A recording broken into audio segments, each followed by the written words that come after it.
The Fitness Gram Pacer test is a multi-stage aerobic capacity test that progressively gets more difficult as it continues. The 20-meter pacer test will begin in 30 seconds. Line up at the start.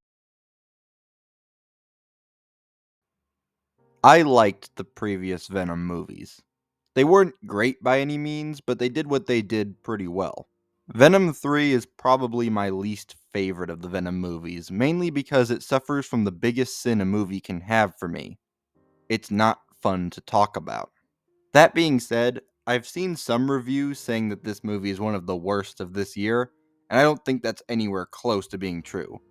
I didn't like watching this movie, but I wouldn't even put this in the top 10 worst movies of this year, which I guess says something about how bad this year has been for films.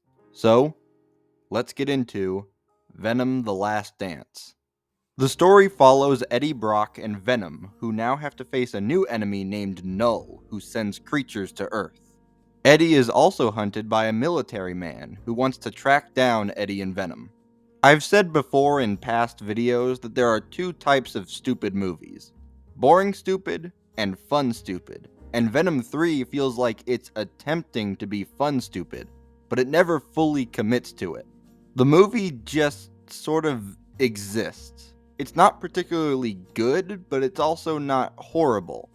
If you liked the first two movies, then you're probably also going to like this one, but I personally feel like the formula of these movies has kind of been overplayed at this point. I enjoyed the first movie and found the second one to be, at the very least, tolerable, but this franchise feels like it's sort of going in circles. Sony hasn't exactly been doing the best when it comes to their Marvel movies, and while this movie is nowhere near as bad as Morbius or Madam Web, I can't bring myself to say it's exactly good. I think it's clear that Tom Hardy has a certain amount of respect and admiration for the Venom character, and honestly, I can respect that admiration, but I personally can't really bring myself to care about the Venom movies at this point. If anything, I might have liked this movie better if it was hilariously bad like Morbius or Madam Web, because as it stands right now, there's just really nothing to say about this movie. In summary, while I think Venom: The Last Dance isn't nearly as bad as publications were making it out to be, I still can't call it a good movie.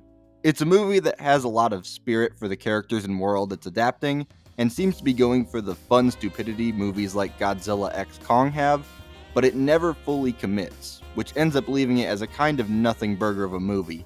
And I guess a nothing burger of a movie breeds a nothing burger of a review. That's all I got for now. Be sure to like, comment, subscribe, share with your friends, and hit that bell icon to be notified for whenever I make a new video.